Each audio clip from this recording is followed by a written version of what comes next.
My life be like, ooh, ah, yeah, ooh. My life be like, ooh, ah, ooh, ah, yeah, ooh. Yeah. Yeah. Alors, je m'appelle Marie Vermeussen, j'ai 22 ans, je suis joueuse de football, amateur, semi-professionnelle parce que c'est pas mon métier, je n'en vis pas, et à côté je suis coach sportif. J'ai eu un parcours scolaire assez classique, collège normal. J'ai voulu aller en pôle espoir, mais il fallait rentrer sur des sélections nationales, il fallait faire la coupe nationale pour pouvoir rentrer. Du coup, ça s'est pas fait et je voulais pas du tout aller en section sportive parce que je voulais pas vraiment aller dans un seul domaine, qui était le football. Du coup, j'ai fait une option EPS de détermination au lycée. Je me suis donc orientée vers une fac des sports, j'ai entamé un DUST. J'ai eu une blessure à l'adducteur qui m'a bloquée au niveau du foot et au niveau de mes études parce que du coup, à cause de ça, j'ai pas pu valider mes semestres.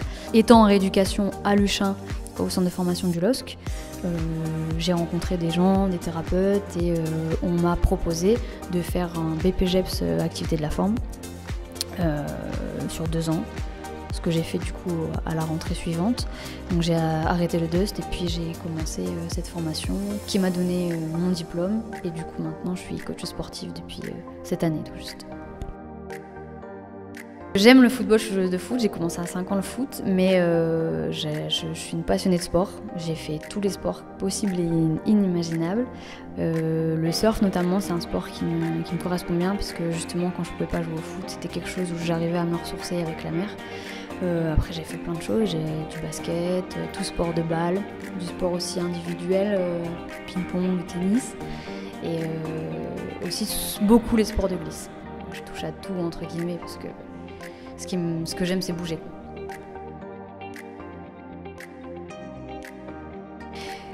Pas vraiment. Je sais qu'il y en a beaucoup qui le font. Moi, j'en ai pas trop.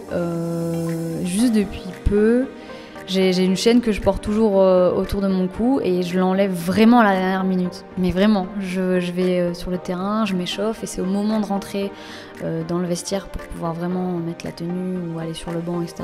que je l'enlève à ce moment-là, quoi.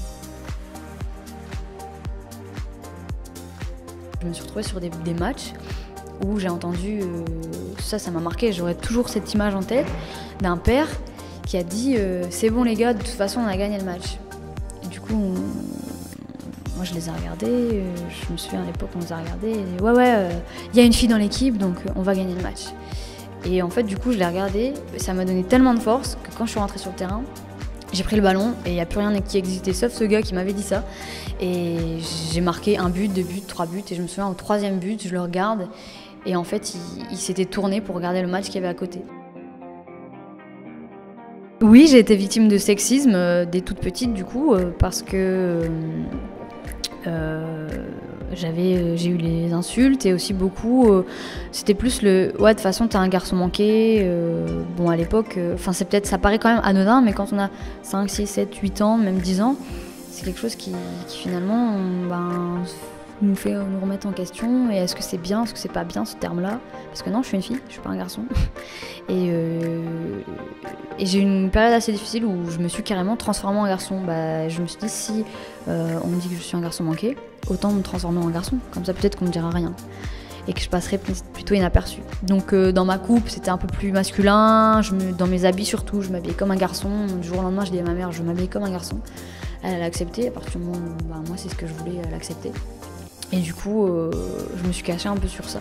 Aujourd'hui, je suis une femme. Je m'assume en tant que femme.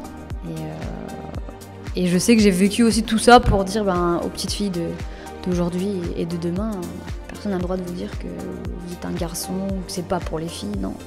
Si vous voulez le faire, faites-le.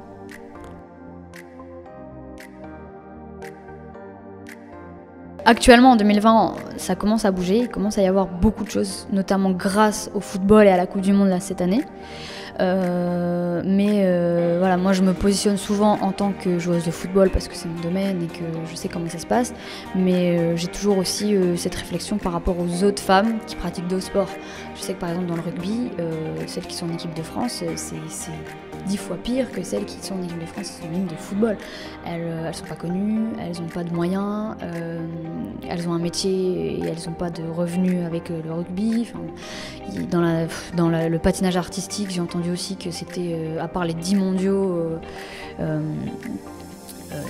les autres n'arrivaient pas à en vivre. Au niveau féminin, je sais pas comment ça se passe, mais ça doit être la même chose, quoi. C'est dur.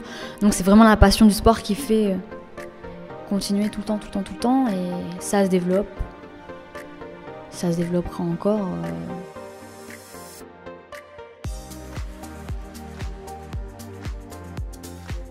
Le petit mot que je donne souvent, c'est surtout pour les petites filles qui me regardent, c'est de jamais baisser les bras et toujours croire en ses rêves. Aujourd'hui, on est avec des envies, des passions, et personne n'a le droit de nous dire que c'est pas bien ou qu'on n'est pas faite pour ça. Si on aime ça, on se donne les moyens, on y va à fond, et peu importe ce que les gens disent, de toute façon, on serait toujours critiqué à un moment donné, et autant être critiqué et faire quelque chose qu'on aime. Donc voilà.